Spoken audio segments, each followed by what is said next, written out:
पैसा इनकम लेंगे पूरा वर्ल्ड देखता रह जाएगा और पाकिस्तान की नस्लें भी भारत का नाम सुनते कांप उठेंगी। कितनी कायराना हरकत है। अरे माँ के लाल हो तो एक बार सीना चौड़ा करके इंडिया गेट पे आओ खुल के और वहाँ चैलेंज करके आओ कि हम फला टाइम फला डेट पे आएंगे और यहाँ से ना बाल बाल तुम्हारा बिक के जाए तो आप नाम बदल देना। इतनी क्रूर निशंस और कायराना हमला हुआ है, हमारे 28 लोग मारे गए, निर्दोष लोग मारे गए। इसका जवाब देश के प्रधानमंत्री नरेंद्र मोदी और हिंदुस्तान लेकर रहेगा। ये निकम्मा फारूक की जो औलादे बैठी हैं, इनकी वजह से ही ये आए हैं। अगर एक दुख व्यक्त कर रहे हैं आज तो ये, मैं तो कहता हूँ प्रधानमंत्री को इस सरकार को बर्खास्त करके राष्ट्रपति शासन लगाओ, कोई घटना नहीं घटेगी। पाकिस्तान से उतना खतरा नहीं है जितना कि देश के अंदर जो जयचंद बैठे हुए हैं उनसे ज्यादा खतरा है। 26 के बदले 2600 सर जब तक भारत नहीं आएंगे मोदी जी चैन से नहीं बैठेंगे, अमित शाह जी सांस नहीं लेंगे कि वहाँ कोई ना कोई मदद मिली होगी, लेकिन जो मददगार है उनको सबक सिखाया जाएगा। इसका मतलब ये नहीं है कि हम कश्मीर का बायकॉट करें। क्या नाम है आपका? बजरंग शुक्ला। आप मुझे एक बात बताइए, ऐसी तमाम घटनाएं पहले भी सामने आई हैं, लोग सड़कों पर उतरे हैं, लोगों में आक्रोश रहा, लोगों में गुस्सा रहा, लेकिन जो कार्रवाई हुई है लोग उससे भी कहीं ना कहीं थोड़े बहुत संतुष्ट दिखाई देते हैं, लेकिन पाकिस्तान की जो कायराना हरकत है उस पर आज तक लगाम नहीं लग पाई है। क्या कारण देखते हैं आप इसमें? देखिए क्या होता है, सांप न उसका फन कुचलते रहो, लेकिन लगातार सांप फन उठा लेता है जब तक उसका पूरा कुचला नहीं जाता। उरी में किया उसने, बेस कैंप पे किया, उसका जवाब हमारे देश के प्रधानमंत्री नरेंद्र मोदी जी ने दिया है। और मैं आपको विश्वास दिलाता हूँ, देशवासियों को भी विश्वास है कि जो जिस तरीके से पहलगाम में ये घटना हुई है, इतनी क्रूर निशंस और कायराना हमला हुआ है, हमारे 28 लोग मारे गए, निर्दोष लोग मारे गए। इसका जवाब देश के प्रधानमंत्री नरेंद्र मोदी और हिंदुस्तान लेकर रहेगा। और अब की बार जो पाकिस्तान के साथ होगा कि पाकिस्तान दोबारा फन उठाने की कोशिश नहीं कर सकेगा, ये हमें विश्वास है। देश में तमाम लोग कह रहे हैं कि कश्मीरियों को बॉयकॉट कर देना चाहिए, क्योंकि बिना कश्मीरियों की सहमति के बिना मिली भगत के ऐसे हमले नहीं होते। उस पर आपका क्या कहना है? कश्मीर हमारे देश का अभिन्न अंग है, हम पूरे कश्मीर को अलग कैसे कर देंगे? हाँ, कश्मीर के अंदर या फिर हमारे देश के अंदर। आप कश्मीर की बात क्यों कर रहे हो? भारत की बात कर लो ना। भारत की जो राजनीतिक पार्टियां हैं, कांग्रेस है और दूसरी पार्टियां हैं, ये क्या देशद्रोही नहीं है? इनका मुंह खुल रहा है क्या एक बार भी? तो ये भी तो देशद्रोही है। अभी तो दौरा रद्द कर आ गए अमेरिका का अपने। राहुल गांधी यार घड़ियाली आंसू बहाएंगे और उससे ज़्यादा कुछ नहीं है। अगर उनको जरा सा भी दर्द है तो उनको ये कहना चाहिए कि हम भारत की सरकार के साथ खड़े हुए हैं, भारत की सरकार जो भी फैसला लेगी उसके साथ। राजनीतिक पार्टी कह रही है, सभी कह रहे हैं कि हम देश के फैसले, देश की छोटी बातें करते हैं, ये क्वेश्चन मार्क उठाते हैं। वो रॉबर्ट वाड्रा, उसका जो जीजा है, क्या बोल रहा है वो? क्या बोल रहा है? बेवकूफ़ आदमी वो, उसको तमीज़ नहीं है बोलने की। वो बोलता है कि मुसलमान यहाँ असुरक्षित महसूस कर रहे हैं। अगर मुसलमान यहाँ असुरक्षित महसूस कर रहे हैं तो पूरे देश में, कहीं पूरे विश्व में वो सुरक्षित नहीं है, सबसे ज़्यादा सुरक्षित है। और यही कारण है कि ये इस तरह की हरकतें कर रहे हैं। इस पे भी लगाम लगनी चाहिए। आपका क्या नाम? प्रमोद कुमार। कश्मीर हमारे माथे का मुकुट है, मैं इससे सहमत नहीं हूँ कि वहाँ जाना बंद कर दिया जाए। हाँ, एक मछली के कारण तालाब गंदा हो जाता है। कुछ वहाँ के गद्दार हो सकते हैं, सरकार उन्हें चुन चुन कर सज़ा दे रही है, जिन्होंने वहाँ सहयोग किया होगा। निश्चित रूप से ये बात सही है कि वहाँ कोई ना कोई मदद मिली होगी, लेकिन जो मददगार है उनको सबक सिखाया जाएगा। इसका मतलब ये नहीं है कि हम कश्मीर का बायकॉट करें। जिस तरीके से देश के प्रधानमंत्री नरेंद्र मोदी ने चुनाव से पहले तमाम मुद्दों पर कहा था कि आतंकवाद खत्म कर दिया जाएगा, तो आतंकवाद खत्म क्यों नहीं हो पा रहा अभी तक?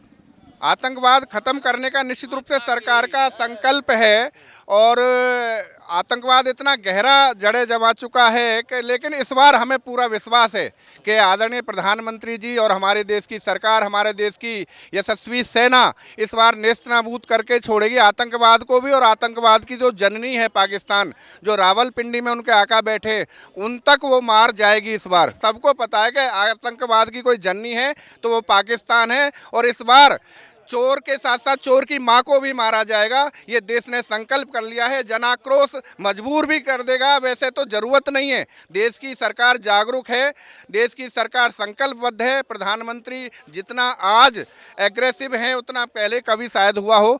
वो अपना अधूरा छोड़कर आए हैं दौरे को और उन्होंने आते ही एयरपोर्ट पे मीटिंग ली है, सारी समीक्षा कर रहे हैं। निश्चित रूप से बड़ा प्रहार होगा और आगे ऐसी घटना लगता नहीं कि मौका देगा भारत। रॉबर्ट वाड्रा कह रहे हैं कि मुसलमान असुरक्षित महसूस कर रहे हैं देश में।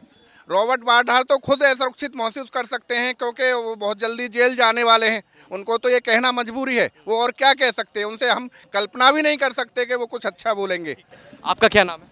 मेरा नाम सत्यव्रत शुक्ला है जी। मुझे बात बताइए, जिस तरीके से रॉबर्ट वाड्रा ने कहा है कि मुसलमान इस हमले के बाद से देश में असुरक्षित महसूस कर रहे हैं, हिंदुओं को नाम लेकर मारा गया, लेकिन इस मुद्दे पर उन्होंने कुछ नहीं बोला। सर सबसे बड़ी विडम्बना यही है देश की कि देश का विपक्ष इतना कमज़ोर क्यों है, मेरी समझ नहीं आती है।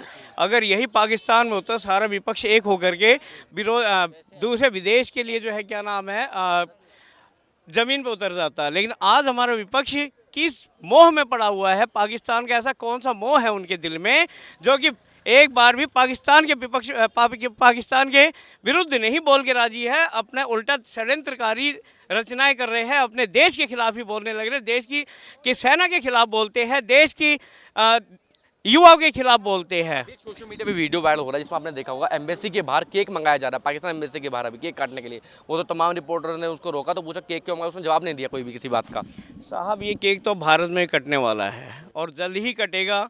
अब किस तरीके से कटेगा ये हम बताने नहीं चाह रहे हैं। सर कटेंगे 26 के बदले 2600 सर। जब तक भारत नहीं आएंगे मोदी जी चैन से नहीं बैठेंगे, अमित शाह जी सांस नहीं लेंगे जब तक 2600 सर अब भारत में नहीं कट के आएंगे पाकिस्तान के। भी कह रहे हैं कि कुछ ना कुछ तो लूप होल रहा होगा इंटेलिजेंस का, क्योंकि इंटेलिजेंस है देश में, रो है, आईबी है, वो सब क्या कर रही थी। देखिए धोखा तो कहीं भी हो सकता है ना। जो पीठ पीछे वार होता है वो जयचंदी तो करते हैं, कायरी तो करते हैं, ये पीठ पीछे वार करते हैं जब भी करते हैं। एक बार कहीं जाके बड़े नेता को के सामने खड़े होकर करें ना, ये खुले में चैलेंज करके करें कि हम कल फला जगह आएंगे, और ये वापस चले जाए तो ये अपनी माँ के लाल नहीं है, ये वापस चले जाए भारत माँ के सपूत इनके टुकड़े टुकड़े करके इनको भेजेंगे। कश्मीर में पहली बार पाकिस्तान मुर्दाबाद के नारे लग रहे हैं, पुतले फूके जा रहे हैं। कहीं ना कहीं मुझे लगता है देश के अंदर हमें पाकिस्तान से उतना खतरा नहीं है जितना कि देश के अंदर जो जयचंद बैठे हुए हैं उनसे ज़्यादा खतरा है। साहब इन जयचंदों से सावधान होने की ज़रूरत है और इन जयचंदों को पहले सबक सिखाने की ज़रूरत है। इतिहास गवाह है हमारा कि आज तक हमारे देश के ऊपर अगर विदेशियों ने राज किया है तो इन सिर्फ जयचंदों की वजह से। तो इसलिए मेरा मानना है और देश के प्रधानमंत्री जी से कहना है कि चुन चुन के जितने भी देश के गद्दार हैं सबसे पहले इन देश के गद्दारों को गोली मारना चाहिए। बारे में क्या कहना चाहेंगे आप? आपने अभी बोला कि कश्मीर में पहली बार पाकिस्तान मुर्दाबाद के नारे लगे हैं, वो इसलिए लगे हैं कि कश्मीर के अवाम को पता लग गया है कि उनके जो दुश्मन है वो बाहर के दुश्मन है। उनका जो वहाँ के रहने वाला मुसलमान, उस बेचारे ने तो बचाया है, उन्होंने तो भाग भाग के आदिल ने तो लोगों को बचाया है। तो पाकिस्तान इसलिए दिखावा कर रहा है क्योंकि उसको टूरिज्म चाहिए। पाकिस्तान उसकी कश्मीर की जो कमाई है वो टूरिज्म पर निर्भर है, इसलिए वो दिखावा कर रहा है। नियत तो टोटल खराब है। पाकिस्तान के पास टूरिज्म के लिए है क्या? कश्मीर की बात कर रहा हूँ मैं। तो कश्मीर का टूरिज्म तो बढ़ेगा। जो वहाँ राजनीति कर रहे हैं ना, जब तक राष्ट्रपति शासन रहा कभी कोई घटना नहीं घटी।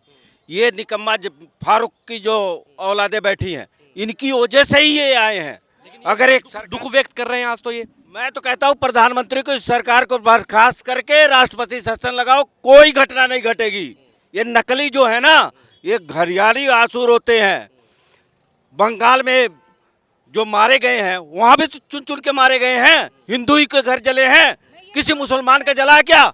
ये नकली जब तक रहेंगे, जो ये पाला है पीछे जिन्होंने राज किया है, अभी है कि एक नव विवाहिता से जो अपने पति को अपनी गोद में लेके वहां पर अपना एक अच्छा समय बिताने गई है, आप उससे धर्म पूछ के गोली मार रहे हो उसको। कितनी कायराना हरकत है। अरे माँ के लाल हो तो एक बार सीना चौड़ा करके इंडिया गेट पे आओ खुल के, और वहाँ चैलेंज करके आओ कि हम फला टाइम फला डेट पे आएंगे, और यहाँ से ना बाल बाल तुम्हारा बिक के जाए तो आप नाम बदल देना।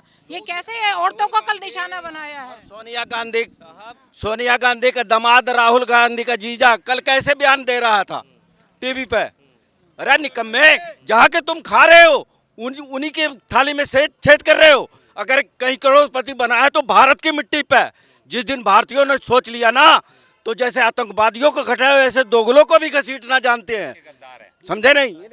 और देश के गद्दार हैं रॉबर्ट वाड्रा और ये कांग्रेस वाले। आपका क्या नाम है? मेरा नाम यशपाल चौधरी है। यशपाल भाई, मुझे आप एक बात बताइए, जिस तरीके से कश्मीर पर हमला हुआ, आज कश्मीर सड़कों पर है, कश्मीर के युवा पाकिस्तान के खिलाफ मुर्दाबाद के नारे लगा रहे हैं, पाकिस्तान के पुतले फूके जा रहे हैं, क्या ये दिखावा है सब कुछ? वो सब दिखावा है और कुछ नहीं। अगर वो लोग ईमानदार होते और देशभक्त होते तो आज जो कश्मीर के अंदर 1975 से लेकर अभी तक नरसंहार होता आया है वैसा नहीं होता। वो लोग सारे मिले हुए हैं और देश के गद्दार हैं। जिस तरीके से कल जयचंद तो हिंदुस्तान के अंदर बहुत बड़े बड़े, जब एक जयचंद था आज कई जयचंद हम हिंदुस्तान के अंदर हो गए हैं।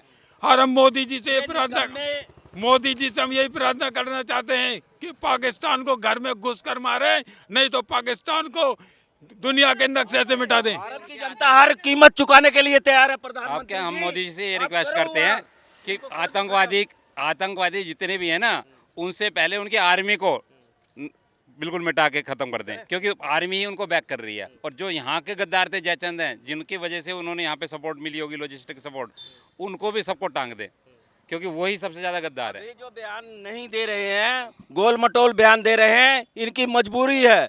पता है कि भारत का खून खोल रहा है, रोड पर घसीटे जाएंगे। ये विपक्षी जो अभी दुनिया भर का वक्त लेके चिल्ला रहे थे ना, अब शांत है ना। ये शांत क्यों है? कि इनको पता है कि वो वहाँ कई माँ बहनों के सुहाग उजड़ गए, कई माँओं के गोद उजड़ गई। ऐसा इंतकाम लेंगे, माँ भवानी की सौगंध, ऐसा इंतकाम लेंगे, पूरा वर्ल्ड देखता रह जाएगा और पाकिस्तान की नस्लें भी भारत का नाम सुनते कांप उठेंगी। आप देख रहे हैं नेट्रिक न्यूज, साहस सच कहने का।